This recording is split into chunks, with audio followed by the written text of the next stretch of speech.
Hello there. Hi, Happy New Year. Sunita here. Gosh, I can't believe it's 2024. And I wish you, hopefully, everybody had a good break. What I'm going to talk about today is going to be another short one, but tips as well. I've sort of covered training and what kind of training courses are available. And I didn't name any names, but your options of if you want to be a Pilates teacher, to either go contemporary or to classic, the full classical, to do the method work with all the equipment.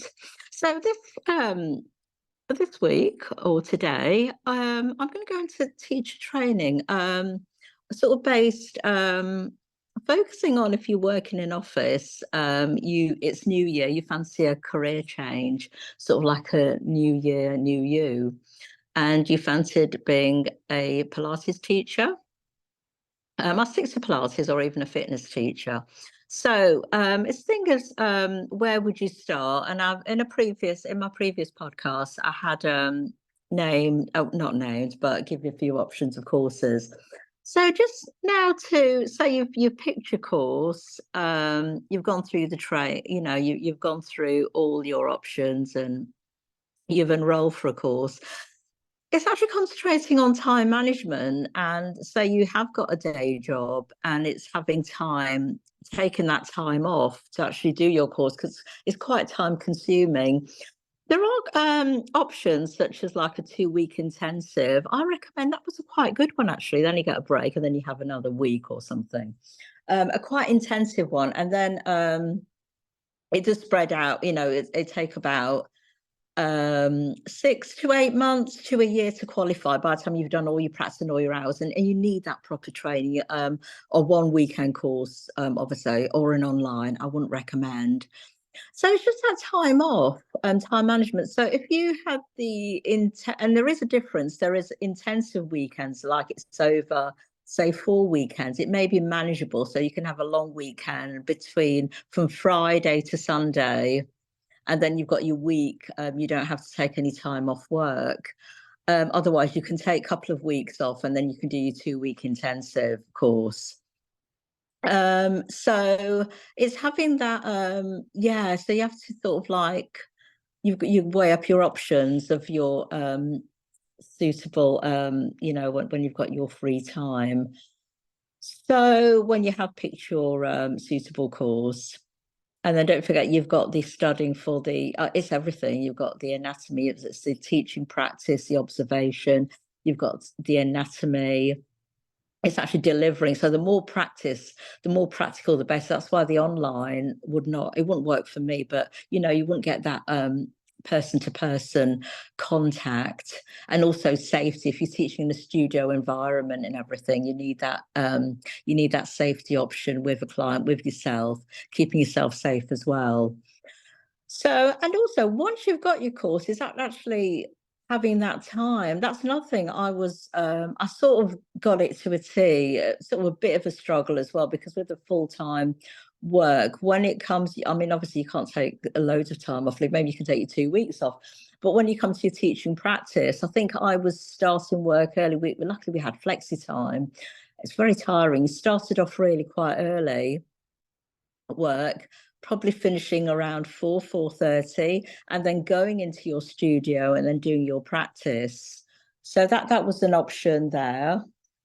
And also the observation time as well as the teaching practice. So you could do it the other way around. You could actually start off early in the morning. It's very hard. Wake up early, go to the studio, do your observation or your teaching, and then from there go to work. You could do, I know it's burning the candles at both ends, really, isn't it? And then you can have you'll have a longer day, or yeah, because sometimes I've known people who've done it in the morning and in the evening as well. So it's quite a lot. And also you've got your weekends, because most studios are open in the weekends, and you can do your teaching practice. Say your people are in the studio Saturday and Sundays, you can do it then. So that's another thing that it's your time management as well. So once the course is finished, it's the actual practical, and you need as much teaching as possible, because when you get tested, you need to know you're teaching, the order of the teaching, what you're going to teach, you need to know it backwards. So when the nerve's getting, at least you know it. It's sort of like brushing your teeth. You know it like you know your routine backwards. So yeah, that's why I wouldn't recommend an online.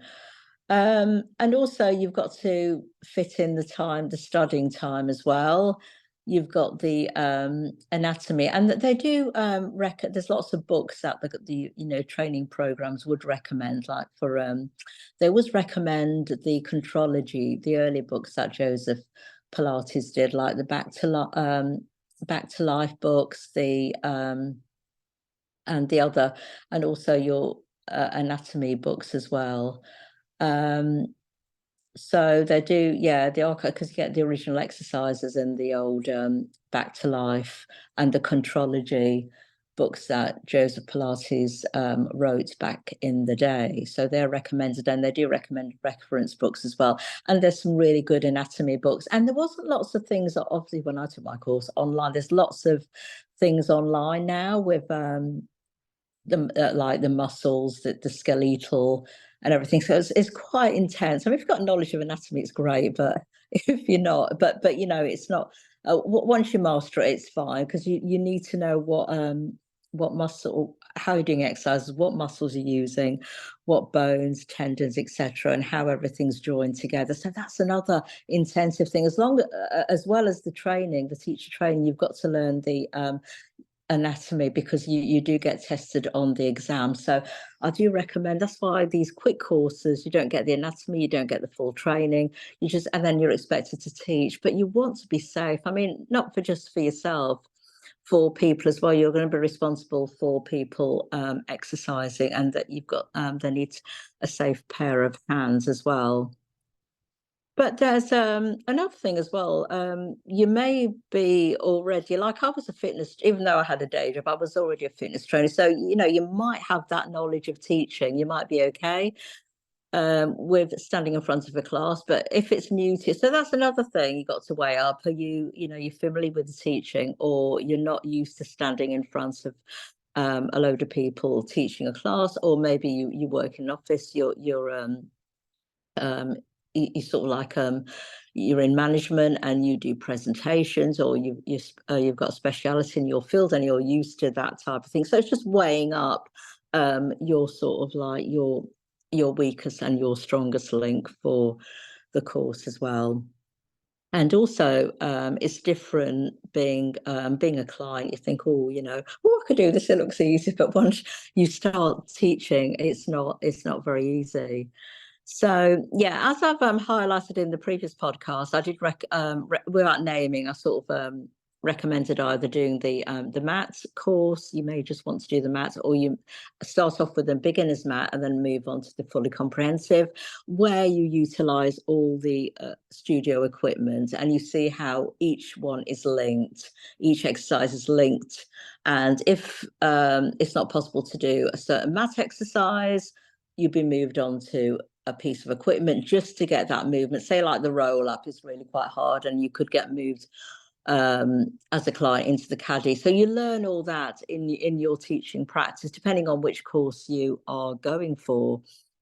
So that's mainly it, really. Just some tips, because I mean, yeah, it was a while ago since. I mean, I did 2 courses over the period of sort of like, it's coming up to sort of double figures in years. So the first 10 years, I was sort of like a contemporary teacher. Then I realized things were missing, and I switched to classical, but I still do I do lots of rehab work as well. So my contemporary has come really handy as well. But also now you probably maybe on the online space, I'm not you might get a bit of guidance of how to teach on Zoom as well. So that things that weren't around, because like in the last 4 years or so, we've been teaching online. So you may get some tips as well on that. And also make when you're on your course, I mean, keep a contact, because if you get on with your peers, the people on the course, it's just nice to meet up and then sort of practice together, get together to practice maybe the exam, or even practice your teaching. So it's quite nice to just get together with your peers on your course. It's nice. Sometimes you get a group of you that really get on, or in a few more of you, or even another person that gets on in the course, and you can actually get together. So it's a bit of moral support as well. But the main thing is actually fitting that time in, like yeah, to get your teaching practice in. So if you've got that, I'm just basing this on somebody who's got a day job and making that switch to manage your time before work or after work for that teaching practice. Because when you think about it, the amount of it's 100+ hours, it goes into hundreds of hours you need for your teaching practice and also for your observation as well. Okay, and also remembering the exercises. So just make sure you're okay with the exercise. You just name them.